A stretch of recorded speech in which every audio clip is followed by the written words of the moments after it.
A ver, pensemos un momento. ¿Qué es real? O sea, ¿de qué está hecho todo lo que existe? Y más al fondo todavía, ¿qué significa ser? Bienvenidos. Hoy nos vamos a sumergir en la metafísica, ese campo que se atreve a preguntar por los cimientos mismos de nuestra realidad. Para entender este tema tan grande, vamos a seguir una ruta. Primero, arrancamos con las preguntas que nos hacen humanos.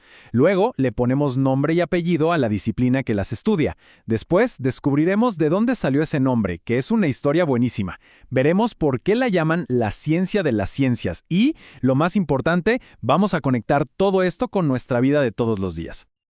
Antes de entrar en definiciones complicadas, empecemos por el principio de todo, la curiosidad. Es que la metafísica no nace en un aula, sino de esas preguntas que, seamos sinceros, cualquiera se ha hecho alguna vez mirando las estrellas o, bueno, simplemente pensando.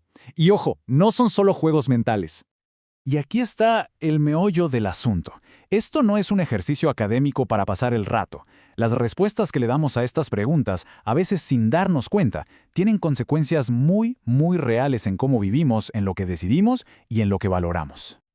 Estas son como las dos grandes encrucijadas del pensamiento. ¿Somos solo un conjunto de átomos, pura materia, o hay algo más trascendente? ¿Nuestra vida ya está escrita por un destino ciego, o de verdad tenemos la libertad de elegir nuestro camino?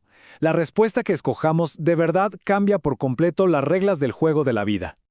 Muy bien. Ya que tenemos claras las preguntas, es hora de ponerle un nombre a la disciplina que se encarga de ellas, porque sí, aunque suene increíble, existe toda una ciencia dedicada a esto. Ok, esta es la definición del libro.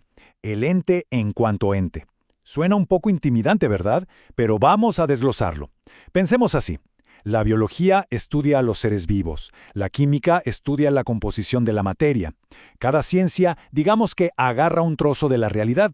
La metafísica, en cambio, da un paso atrás y se pregunta, ¿qué tienen en común todas las cosas, desde una galaxia hasta una idea, por el simple hecho de existir? Miren, con este cuadro se ve más claro. La biología mira, no sé, un árbol y se pregunta por su vida. La medicina mira a una persona y se pregunta por su salud. La metafísica mira el árbol, la persona, la silla donde está sentada la persona, el planeta entero y se pregunta, ¿qué significa que todo esto es? ¿Qué es ser? Estudia la existencia en sí misma, desde su ángulo más básico. Dicho de otra forma, la metafísica estudia el hecho mismo de ser. Eso que es el fundamento de todo lo demás, desde lo más grande y lejano hasta lo más pequeño e insignificante. Todas esas cosas son entes. Ahora prepárense para una anécdota genial. Vamos a ver de dónde salieron estas palabras, metafísica y ontología, que suenan tan serias. Les aseguro que la historia es mucho más curiosa de lo que se imaginan. Todo esto empieza en la antigua Grecia, claro. Primero un filósofo llamado Parménides pone el tema del ser sobre la mesa. Después, el genio de Aristóteles lo desarrolla y lo convierte en una ciencia, a la que él llamó filosofía primera. Pero los nombres que usamos hoy en día, esos de metafísica y ontología, tardarían bastante más en aparecer. Y aquí está el giro inesperado. El nombre metafísica no tiene nada de místico. Es, básicamente, un accidente de biblioteca. Resulta que un erudito, Andrónico de Rodas, estaba ordenando los escritos de Aristóteles y simplemente colocó estos libros justo después de los de física. En griego, metatafísica significa literalmente lo que va después de la física. Así de sencillo. Un tema de organización de estantes. Mucho tiempo después, ya en el siglo XVII, se popularizó otro nombre, ontología. Este sí es más directo. Viene del griego ontos, que significa ente o ser, y logos, que es estudio, o sea, el estudio del ser. Es, en esencia, un sinónimo de metafísica, pero quizá un poco más claro sobre su objetivo. Bueno, retomemos a Aristóteles. ¿Por qué le dio ese título tan importante de filosofía primera? ¿Qué es lo que la hace, según él, la primera de todas las ciencias? Pues hay dos razones principales. La primera es que va a la raíz de todo, busca las causas últimas y los principios más básicos de la realidad. No se queda en la superficie. Y la segunda es que, al estudiar qué es la realidad, el ser, la causa, le da el piso, el fundamento a todas las demás ciencias. Uno no puede hacer biología sin asumir que existen seres vivos, ¿no?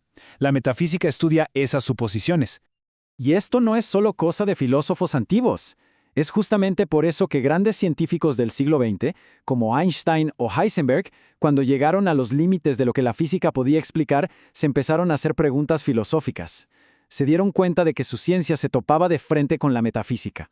Y con esto vamos cerrando el círculo. Volvamos al inicio, a esas preguntas tan personales y profundas que nos motivaron a empezar este recorrido.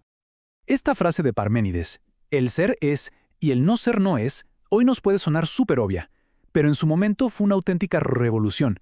Fue la primera vez que alguien dijo con todas sus letras que la realidad es algo, que se puede conocer, y que el algo es radicalmente diferente a la nada.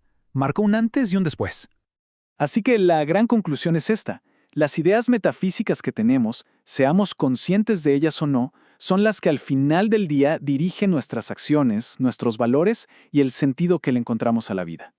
Creer que somos libres o creer que estamos predestinados, por ejemplo, nos lleva a vivir de formas completamente opuestas.